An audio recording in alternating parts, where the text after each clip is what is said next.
Hey y'all, it's your girl Jaeda, and welcome back to No Brew Shit. This is our second episode, and in case you haven't noticed, we kind of switched up what we're doing and where we're at. We're at Poorhouse, and so this is going to be the new spot for No Brew Shit.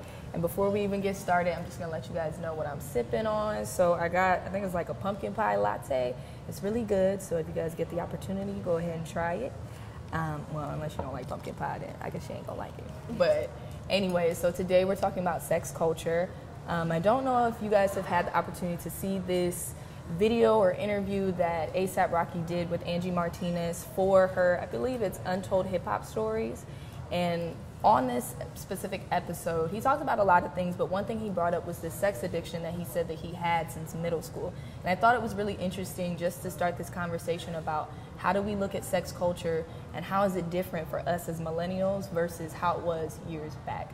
And so I brought in a couple of lovely ladies, some you've already seen, and a new face today. And I'm going to have them go ahead and introduce themselves in case you don't know, and then we'll start the conversation. Hi, everybody. I'm Jessica Smith. I'm a senior here, and yeah. Like they already know me. Hey y'all, I'm Victoria A. Jones. I'm a senior here at IUB, double majoring in African Diaspora Studies and Sociology. Okay. Hi everyone, I'm Ixchel Mendez Elizondo. I'm a senior also at Indiana University. I am studying psychology with minors in Spanish, human sexuality, and Latino studies. Mm-hmm. All right, well, let's dive right in. So y'all ready? Yes. Okay, so the first question I have for you guys is how do you feel like your perception of sex was shaped for you as a child, like from a young age? Before we answer that question, since you got a little FOMO. Look, that's what happens when you drink coffee, goddammit.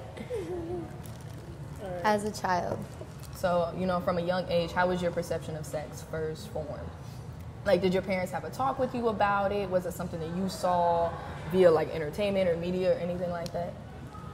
Wow. For me, I think it might be different than other people.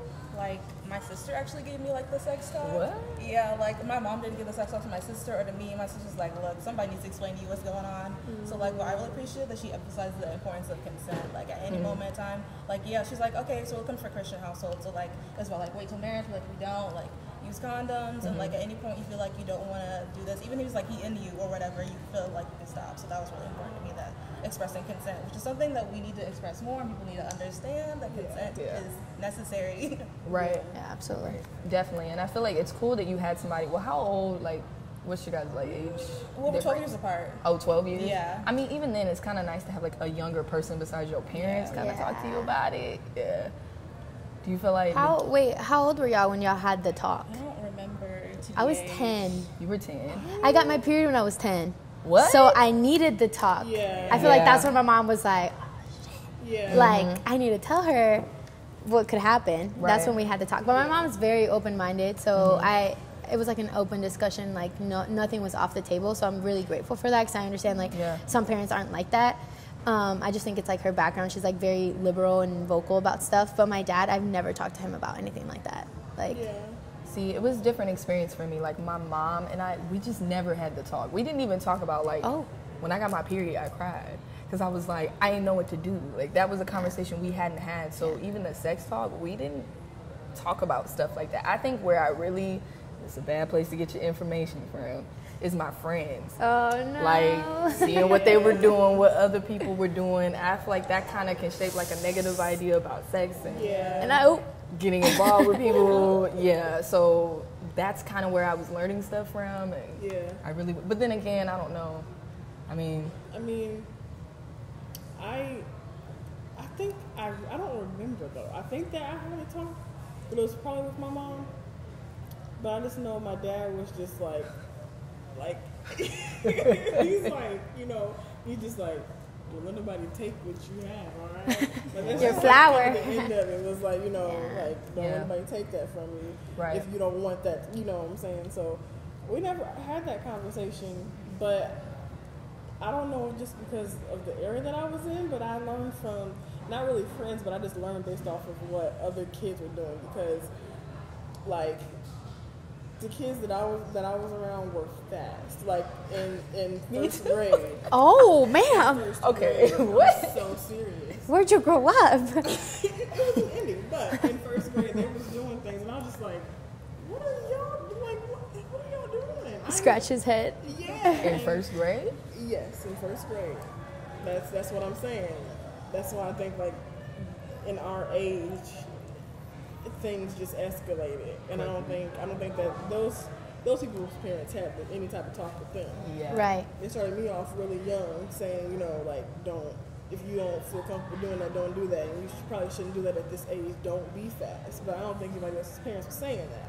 Yeah. At that time. But sometimes I hate this idea of like, don't be fast, don't do this, because that doesn't really prepare you for anything. That doesn't give you no type of information about like, you know, the emotions that go into it, you know, how to be safe. I feel like prep your kids. Don't just tell them don't go do it, because what were you doing? Because a lot of our parents were surely doing it. Because we're going to do it. Exactly. Yeah. So don't tell me don't do it, you know? Tell me how to be better. Like, because then there's so much more room to make mistakes. I agree. Yeah. And you could avoid all that. Honestly, you could. If they want to protect you and have you avoid some of that stuff, talk to them. I just feel like maybe in my situation it was a little different because even though I was that age, I was still a little bit older. Yeah. And when I saw people do that, it didn't sit very well with me at first grade. And even, I mean, I had it to where people were having sex in the hallways in 6th grade. Yes. Yeah, actually, yeah. In 6th grade. Oh, yeah. And then I left that school. I mean, I kind of had... It was too much. It was too much for me. Y'all was fucking in the hallways. It was too much. My best friend in 8th grade, I moved to the U.S. in 7th grade. So I came in 7th grade. And the U.S. is like wild compared to back home. But my best friend in 8th grade got pregnant. Yeah. Yeah, there was a 9-year-old that had gotten pregnant at that school that I had left. And that's crazy. Yeah. Go ahead. No, go ahead. I just put into perspective, like, she just got pregnant. I don't even know anything about pregnancy. So that's, like, I kind of put 2 and 2 together about being fast.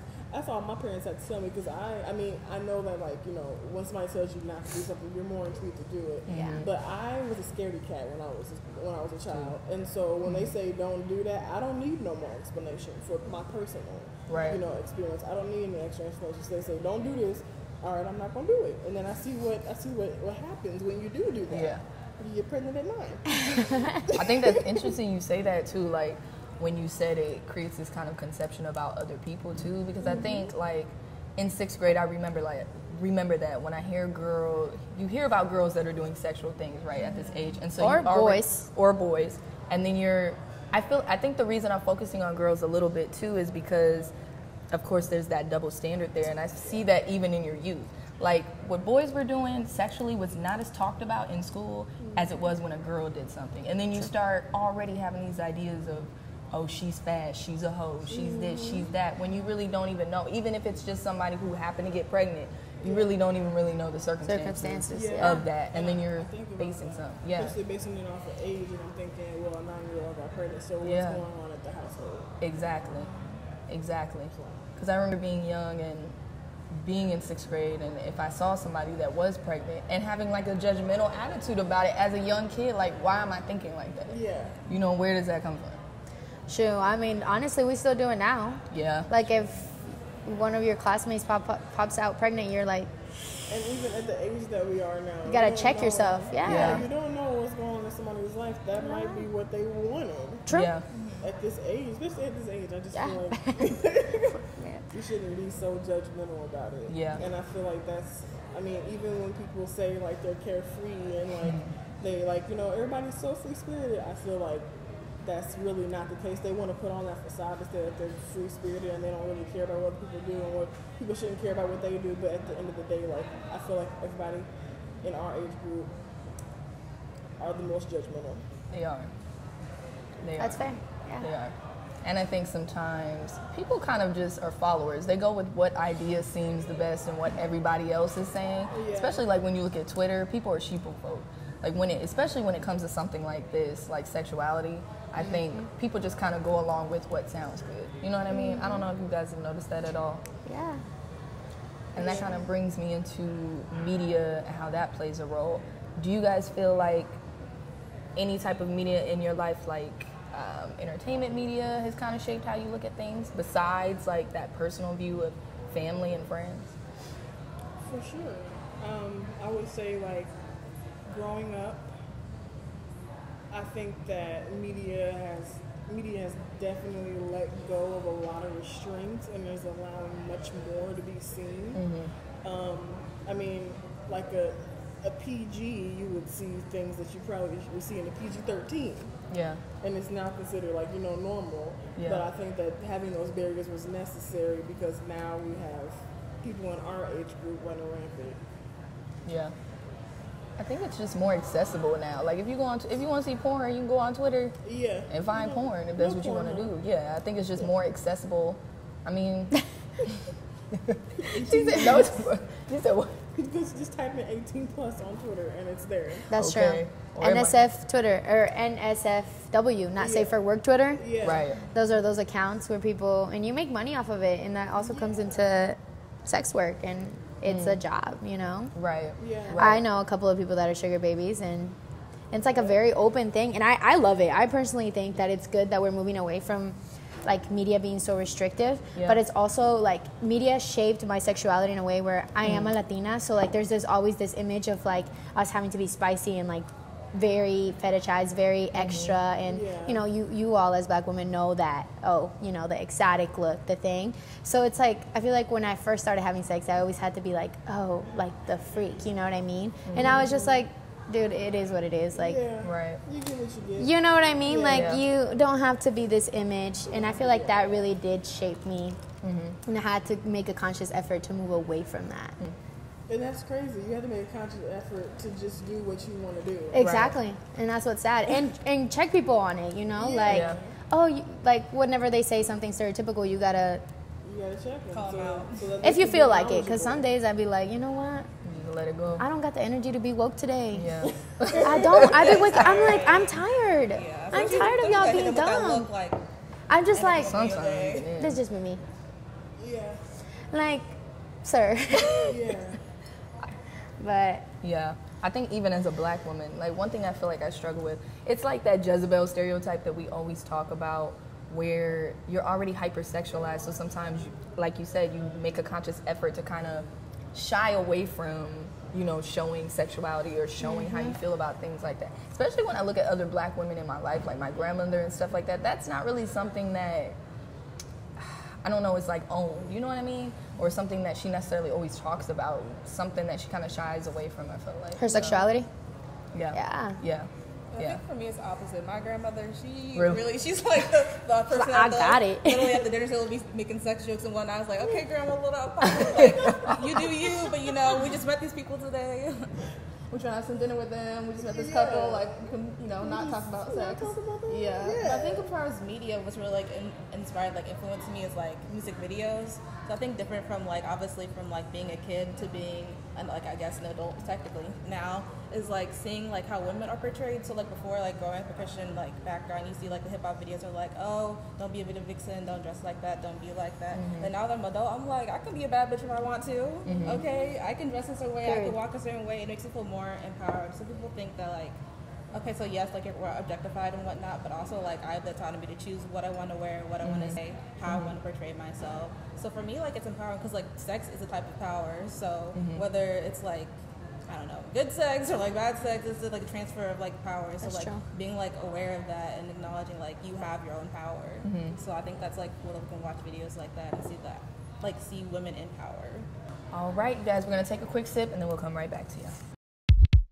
During the break, we were having a conversation about some type of stereotypes with sexuality, and one thing that Shelly brought up was about sex and feelings. So I thought that'd be kind of interesting to dive into and kind of pick your brain on that, see what you were thinking in regards to that. Yeah, we were talking about, the whole, if you have sex with this person, like you have to be in love and there has to be so many feelings and butterflies, and bullshit. That's all I have to say about that. Like, I can have sex with you and it can be completely just sex, just dick. I'm gonna come out and say it. Right. I do think that's possible. I think because I haven't experienced it, I don't know what it's like. You know what I'm saying? Yeah. And I think that might be for like a lot of people if they haven't engaged in that and known how to do that and not put feelings into it, then they may not think that that's possible. I think that's why a lot of people kind of believe in that you have to be in love type thing. Yeah. Or maybe that's because what you're You don't taught. have to be in love to have sex. No, absolutely not. No. How does hookup culture happen? Sex to be in love. Right. You don't. But do you guys think there's a soul tie there? Maybe not necessarily in love, but do you believe in soul ties? You know what? I feel like when you allow yourself, like I feel like I have to make a conscious effort to be like, wow, I'm really feeling it. Like, I don't know. Right. You know what I mean? Right. But like I can have sex with people and not have that connection. Yeah. But I see where you're coming from. Like I can see where it could be strictly feelings, but it's just like, I don't know, I just don't give myself up. And that also comes with like generations of trauma and generations of men just doing women dirty, especially women of color. Although, I mean, I wouldn't consider myself that because I'm fairly light-skinned, but still, like, my generation literally my lineage comes from Spain, you know, was in Mexico for over 200 years raping our indigenous people, and, like, that is in my blood. Like, the colonizer is in me. So, like, I feel like some of that is subconscious trauma that we have as women where it's like, is sex really that meaningful? You know what I mean? Yeah. Is it a tool that you're using over me? So, I don't know. I feel like that's where I've turned that switch off because I don't want to ever feel like someone has that hold on me. Yeah. For me, being a Pisces, look, I feel all things Hard. all the time. Oh, God. I cannot separate anything. Yeah, okay. I'll be having a conversation, people like, wow, I'm really feeling them. And they're like, oh, I got a girlfriend or I got a boyfriend. It's like, oh, okay, well, you know, I love you to be friends, you know. Okay. Like, for real, no, like, for me, like, I'm, like, the exact opposite. Like, I respect you and your truth, like, like no lie, but, like, for me, so many feelings all the time. Yeah. It's not everybody. Yeah, I feel that. I think for me, it's like, in order to have, that's why sometimes the notion of soul ties can be bullshit, because I feel like in order for me to have a soul tie with you, I have to get to know you in some capacity. If we're just getting to know each other, you know, in this space, in this sexual space, and I don't really know nothing else about you, I feel like, how can a soul tie really develop? Yeah. You know what I mean? And that's where that kind of thing, I don't understand. I kind of compare it, this is going to sound really weird, but I kind of compare it to like group work in a classroom. You don't have to have an emotional connection to get work done. That's true. You know, if all you're trying to do is get your work done, trying to get your nut off, you don't have to have an emotional connection. That's true. When you go outside of that classroom, I don't know anything about you. When we get in there, you better know all this information. I'm gonna know this information when you get this project done. Get the A+. Well, okay, so what's with the people that you find really, okay, so this is a question for y'all. So the people that you find really attractive, and you're like, fuck, you have no personality, but you're so hot. So you just don't have sex with them? It just turns me off. Yeah. I can't. I'm sorry. Yeah, I'm like, but I think, I'm like the proud slut in the group. It's fine. It's fine. I'm like, what? yeah. I don't know, but I think that's because, I think it just depends on what you're looking for. That's what that comes down to. You That's know what true. I'm saying? Yeah. And some people have that misconstrued and twisted up. They don't know exactly what they want, but they place themselves in situations, and then they get themselves fucked over. Yeah. Yeah. Because everyone says you should be in a relationship. Or you should be Yeah, doing I mean, this, you should have be that doing media beating at your neck, and then you have like, well, maybe you just want some dick. Yeah, especially when you enter college. That's the biggest thing. It's like when you come down here, it's either like, it's like you only got two options. Either you're going to get you a college boyfriend, love of your life. Don't do that. Or girlfriend or whoever. Or then the other side, you're going to be hoeing, whatever that means. Hoeing, whatever that means. You know what I'm saying? Okay, look, I had a boyfriend for the first 3 years of college. Draining. Men at our age can't do it, okay? Yeah. If he's watching, I'm sorry, but like, you drained me. Sir, like, to this day, I'm drained. Like, just the thought of it, you know? Yeah. I wouldn't do it. College. Having a college relationship, having to be with that person, you know, you don't have to be. You have to be with you don't. But they make you feel that way. That's the key. They make you feel that way. Yeah. Yeah, yes. When it's like, I ain't come down here for you. I came down here to be focused on my studies and other things. And then you feel like you got to devote so much time to them. And sometimes people get so caught up in the relationship, then the friendship aspects kind of suffer. That's key right there. And then both of those relationships are important. But I think some people feel like if you ain't getting dick out the other, or you ain't getting pussy out the other relationship, that it's not as valuable sometimes. Yeah. So I don't know. I mean, and I feel like at that age group, that's why you probably shouldn't worry about a college relationship. Yeah. Because you're just fresh out, you know, and you're like, well, I'm free. We here. Ain't nobody else here. Let's just fuck all the time, and then like possibly do some homework. Right. You know. You never get to the homework. Yeah, you never get to the homework. We No. study together, babe. No. Study dates are not a thing. Either you're going to go on a date or you're going to study because I'm not going to be able to concentrate looking at your fine ass. So do y'all feel like as you get older, it's easier to balance that then? Sex. Well, sex, but also, I mean, being in a relationship and trying to be focused on other things too. That's me. I can't. I don't know. That's on y'all because I think my relationship is different because we have space apart, and I have to make time to spend with him because he's not down here. He's 50-something miles away. So I can only go on the weekend. So when I'm here, I have my focus. But I haven't ever been in a situation where like I'm in a relationship where I'm like, you know, a couple of steps away from him or a little bit of a car drive away. I see. Yeah. For me, I've like tried to talk to people who are like never on the same page. So like they want one thing or I want one thing, or like the communication's not good. Like, oh, I was busy. I was like, okay, everyone's busy. I literally we have a planner, we have apps. You can send me a quick text saying like, hey, I have a busy day, but I hope you have a good day today or something like that. When so, we like, scheduled this, yeah. we were free. So like I've never like had a relationship because I've always been on different pages with different people. So I've been mostly just focusing on me. Worked out pretty well. Yeah. It's kind of on topic but off topic. I was thinking about, since we kind of talked a little bit about like college, that aspect of it, how many people I hear at a young age that do have sex, and I mean young as in when we were talking about 13. 6th grade, or 13, or even could be now as college, because we're still young. I mean, we're adults, but we're young. And how many stories of like unfulfilling sex I hear about people who are unhappy in their sexual experiences that they're having. Everyone that I know, every experience. Yeah, and I don't know what that stems from. It's like, are you afraid to ask for what you really want? Because I feel like sometimes people are afraid to critique or afraid to say what they really would like to have done or to do. So I don't know. What are you guys' thoughts on that? Yikes. I don't even think I started enjoying sex until college, maybe. You know what I mean? Like, I don't know, like my first times were terrible, and they're still like, and you still have those terrible experiences to this day. And I just feel like it's a lot from so in my culture we don't talk about sex. So like if you go into the bedroom and you have this, it's so hard for me to tell you what I need. Yeah. Because no one has ever sat down and talked to me about it. Yeah. What are things that you need? Like I don't even know what I need. Yeah. Yeah. And it's like it's been great to like do this self-discovery and, you know, like go into a sex shop and buy things for me and do like please myself and then figure out myself first, and then just being brave enough to tell my partner. I feel like that's Yeah.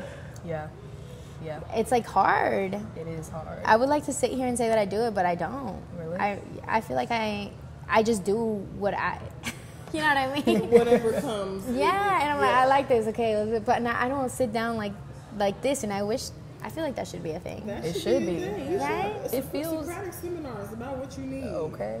With your partner. That's necessary. You can tell them you want a burger from Burger King. You can tell them what you want them to do with That's your partner. true. And it don't have to be like it don't have to be like a serious. I think sometimes we think it's gotta be like super serious. Like we gotta be real serious. Like I'm coming at you. You need to be doing this, and that. Cause you ain't doing it. But see, I'm too dominant for that. I'm too dominant to be nice and be like, no anal. No anal, lick my toes. I'm just kidding. Now the toe sucking girl. I can't. I feel like for me, you gotta make a list. It used to be so hard for me to say something. Like with my boyfriend, it'd be so hard for me to say something. If there was something I wanted to do, and now I just like, I've been taking an approach of like, I'm gonna say it as a joke and see what you think and test the waters. Yeah, I say it as a joke, and I'm like, just kidding. Cool. Unless you don't be mad at me. I'll be like, it'd be kind of cool. Or would you like ever do such and such? Just joke around. So then if he'd be like, no, I can be like, just playing. Or if he does, we'd kind of open up the conversation. Yeah. And I feel like the more that I've done that though, out of jokes, we've had more conversations about stuff like that, which makes me feel more comfortable about trying new things, you know what I mean? Yeah. So I feel like now I feel more comfortable kind of bringing up that conversation than I used to be. Right, but that's a relationship. How do you do that with like a hookup? But I think you could. You should. Yeah, you should. Yeah. Because you have some level of comfortability. You don't have to be together, but you have some level of comfortability. That's true. And I feel like you could definitely, you know, I mean, shoot, we kicking it, and if there's something on your mind or something you want, and you guys have that kind of relationship, you should be able to bring it up. Yeah, no, that's true. I think with the hookup, it should be even easier. Yeah. Because you don't really care about hurting their feelings. Yeah, and you don't have to. That's terrible. I mean, it's true. Yeah. No bullshit. It's true. Because you don't have to. I mean, if it ends up going sour, you pick up another one. You just drop the Lego. Somebody didn't do it You better. know what? Yeah, somebody didn't do better. That's what your 20s are for, right? Exactly. That's how I look at it. What you like. Yeah. Yeah. I kind of want to touch on that thing that you talked about with pleasing yourself, because I remember as a kid, I used to be so ashamed because I started doing it kind of young and not really knowing what it was that I was doing, and then being so ashamed. Like my grandma gave me, y'all remember them little books? I think it's like one of them little religious books, and it's questions for young people or something. It's got all these religious responses. I don't even want to know. I don't want to know. Don't tell me, please. She gave me that book, and I remember I don't know, I felt like ashamed because I read this section about masturbation, and it like made you feel like you were sinning. And so I would like try not to do it. It wasn't until I got older and I got into college and, like you said, you know, experimented with different things that I was like, okay, well, I got to figure out what I like. You know what I mean? And that was really hard for me to get over because I felt so shameful about it and didn't really know what it was because nobody talked to me about that. I can definitely relate. Like, I definitely, since growing up in a Christian household, like, I still identify as a Christian, but I guess not. I guess maybe so like a liberal Christian, like we talk about or whatever. I identify as a liberal Catholic. I'm a very liberal Catholic, okay? I definitely felt like a lot of shame, like connotated or connected with sex, especially like sex out of marriage. And I was like, for me, like as a young kid, I was like, all right, well, I don't want to get married, and like I'm like women and I like non-binary folks. I'm like, well, damn, is anyone go to hell for liking this? I was like, well, how do I talk to someone about this? Why do I feel like this? Is it okay to feel like this? Now I'm in college. I'm like, well, I already came up to my mom and my sister, and who else was watching these videos gonna find out too. So I'm like, I am who I am. Love that. You like it. We don't. We ain't got to fuck, so it's fine. Look, you're not fucking me or providing for me. I've never been ashamed of doing it. I'm not a Christian, but I do base everything that I do off of the Bible. I'm not a Christian. But no, the thing is, everyone gets these different urges and feelings, right? Yeah. I feel that a higher being of sort have given you those feelings. Yeah. It's not like you're supposed to refrain from it and they're tempting you to do it. It'd be different if they said, well, you shouldn't do it with someone now. But masturbation, that's you yourself, and he's watching. I don't like the way that. I'm like, shoot, you're watching. But he knows that you are make you doing feel that. more shameful. I don't feel shameful. You gave me these abilities. I'm gonna use them. You know what? I love. I'm gonna use them. You know what? I love that. It's like you gave me I love the that for emotion us. to be sad, and I can cry. So if I'm feeling a little freaky deaky right now, I'm a freaky deaky. Why'd you give me all the nerves on? Why did you give me that? My emotion? clit. Why did That's why did it you is what it is. That's why you made me a bad bitch if you don't want me. Yeah, so I never felt ashamed about That's it. good. I just did my thing, and That's then good. grew to know that it was masturbation. I was like, all right, I got a term for my motion. Okay, so I like that you are all talking about that it starts from a young age, because I feel like people don't talk about that, because we have in psychology, there is a stage of development where we realize our sexuality, and that is when you start to realize whether you like females or males. So that sparks hormones, and the whole changes, and you start touching yourself, playing with yourself. I like this, I don't like this, and we don't even put a label on it until we grow up and someone talks about it and puts shame on it. But the beginning stages, you just show. You just like, damn, it feel good, so I'm gonna keep on doing it. Exactly. Until like your grandma gave you that book, or until you found out that the label was masturbation. So I think that we all go through that. It's just some people get lost in that. Yeah. Get lost in the sauce, man. Yeah. Some people don't have really woke parents. Like my mom was like, look, do your thing, sis. Yeah. I mean, my mom was just like, it was kind of random. It was like there's nothing wrong with it. I mean, it was given to you to do. Right. If you don't have a significant other or like somebody to do it with, then do it. It's you. Your mom talked to you about that? I mean, no, not really. Like it was like hinted. It was at a seminar event, and somebody asked her a question about that. So it's just like, yeah. I was about to say, because that's cool if y'all did have that conversation. Yeah. No, we don't really touch on it. We don't touch on it heavily. I told my mother about me having intercourse this summer. Wow. Yeah, but before then, never. How'd that go? Oh, it was fun. Okay. Yeah, it was. What was her reaction like? Oh, it was definitely easy selling. She was like, "Oh, okay. I thought it was before then," and I was like, "Oh, that's what you think." Well then. I was like, "Oh, okay." That's funny. I feel like they know. They can tell. I feel like they can tell. Have you told your mom? Age comes. No, but she about to find out. I feel like they know. I mean, honestly. You know what I mean? Age? Come on now.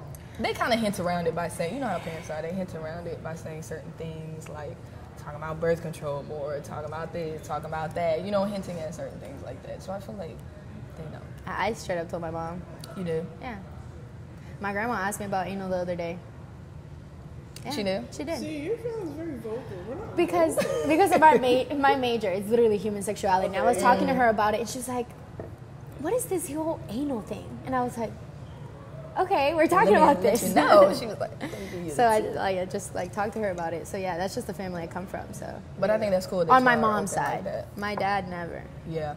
Never, Yeah. ever. It's always a difference with like the dad and the daughter versus the mom. Always. And the daughter. Oh, yeah. And the dad and the son. Yes. Yeah. Yes. Because I doubt my dad had a talk with my brother. I don't know. I've never asked. I But honestly don't think that happens like No. often. And I if there's don't a think that talk, happens often. it's not. This is the talk that I always hear, especially within the black community and in black households with young black men. A lot of times, and this is not all the time, but in some cases, I hear a lot of times I've heard mothers say, "Well, you know, just don't bring home nobody and get them pregnant. Yeah, Yep. don't bring no babies. Just don't bring home no babies. I ain't taking care of no babies." You know, they don't talk about any other. Sometimes no other aspect is STDs? touched on. Nope. Yeah, there are so many. yo, I had a whole checkup, and my dad got the bill, like the insurance. You know, they bill you, and my dad literally was concerned, called me and was like, "What happened to you?" And I was like, "Jesus, what happened? What do you mean? Like, what happened?" Like he thought that a situation had happened that I went and got tested. Like it was like so extreme for him, and he was like, "You need to tell me like if someone did something to you, blah blah blah." And I was like, "Well, Dad, what is this coming from?" And then he told me about the bill, and I was like, "No, if you're sexually active, you should be checking yourself every so often." Yeah. And he was like, "Who did it? What was it?" Like he wouldn't believe me because it was so. It's a taboo. Yeah. It's a And I was taboo like, to "No, I just get don't want tested AIDS." just because. Yep. Yeah. Yeah. Yeah. I want Which to be more responsible. people should do. Huh? Yeah, you got to be responsible if you're having sex. Most definitely, but they don't talk about that. That's not talked about. One thing I want to kind of talk about, because we've talked a lot about childhood, which I think is important, but now, like, how do you guys, well, you touched on the thing, are people really that open about sex now? And I kind of wanted to touch on this whole stereotype and kind of delve into that a little more. Why she's looking at me I'm like, I'm a her proud ears hoe. perked up. I'm just kidding. Dive into this whole stereotype, and I don't know, I mean, are we really that open to people that express their sexuality in that way? Because I don't feel like we are. I feel like we still have a very traditional, old school way of thinking about people who, you know, own their sexuality in that way. Yeah. Especially in our communities. Yeah, definitely. I feel like the white community is more accepting about sexuality than, you know, the Latino, the Latinx community, the black community. Yep. It's like such a big deal to them. You know where that stems from, though, is just kind of how you were talking about the history and going back into history. I think white people sometimes have that space to be a little more open because they don't have those hypersexualized labels attached to them. So when you do have that, you try so hard not to fit this stereotype that they've already assigned to you. And I think that's why, for example, like, I'm going to use female rappers just as an example, but, you know, a lot of times there's a conversation of why do we uplift these female rappers that, you know, have this super hypersexualized image versus conscious women rappers. And a lot of times I think it's just because, ooh, I lost my train of thought, sorry.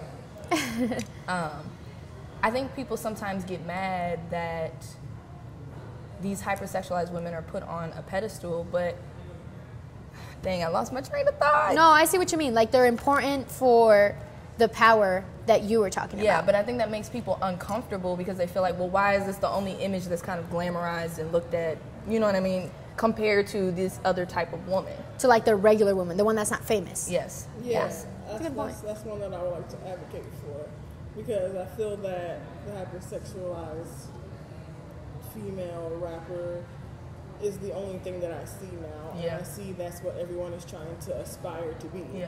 Which, I mean, that's okay. Embrace your sexuality, embrace what you want to embrace. But I feel like, what about the normal, the regular? I see what you mean. Yeah. And there's two different narratives that get pushed about that. Like, some people say that with the hypersexualized image, they'll say that they want that. And then, you know, people will put people on a pedestal. And then on the same token, then people will chastise it and say that it's wrong. So it's like, which one is it? You know what I mean? The people that are on the forefront that are, you know, getting the millions of dollars, but then there's somebody that is like us, you know, just chilling, and then they want to pop out and do that, then it's negative connotation on it. It's like, you're doing too much, or why are you projecting yourself like that? Yeah. If you want to praise that, then you should praise that person. Forms. You should praise it in all forms. Yeah. You know?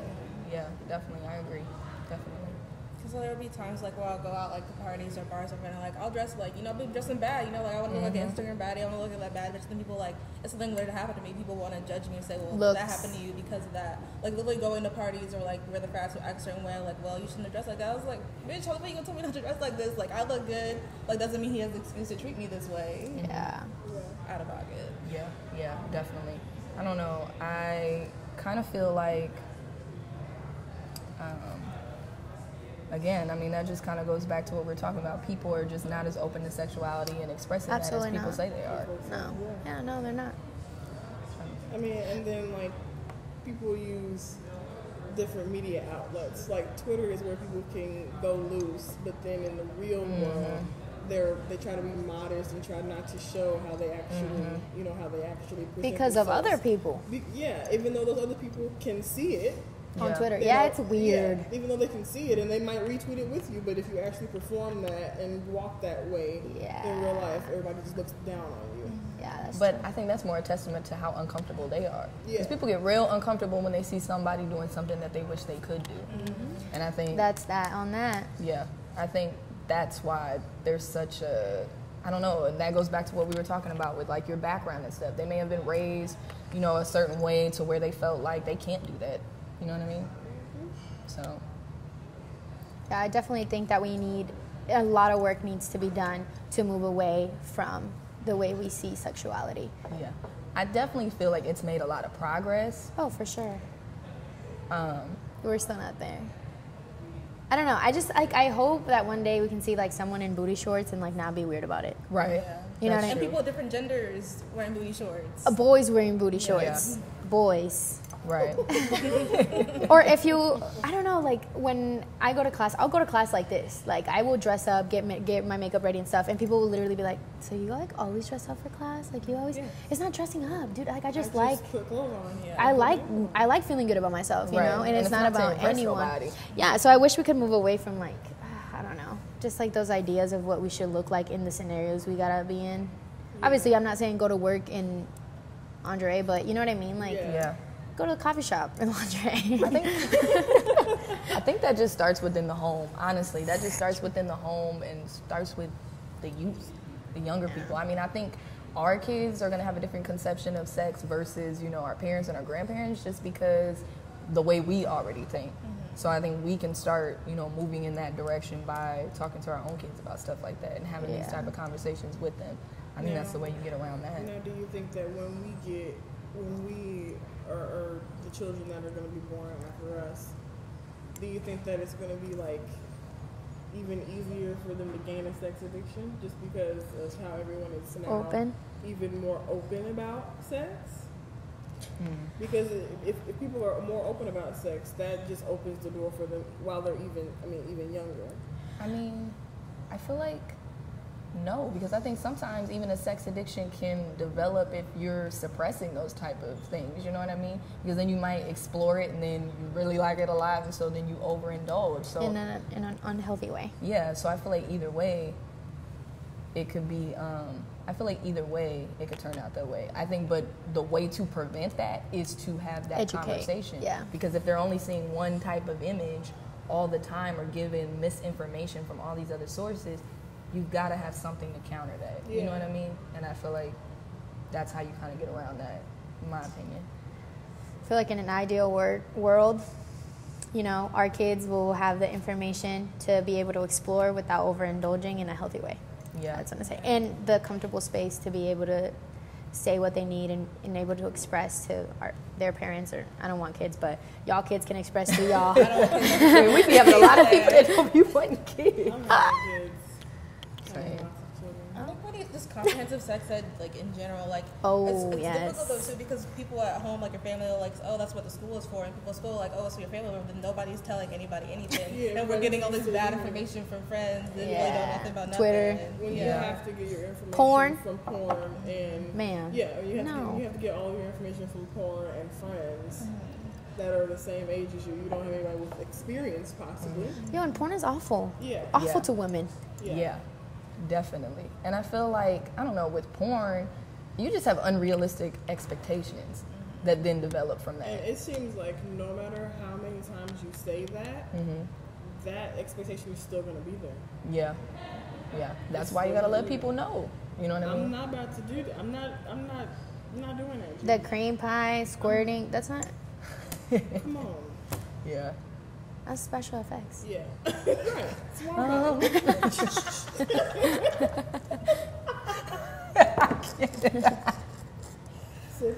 $16. That's for special occasions only, sir. Please. I was going to say it's hot, but it's kind of cold now.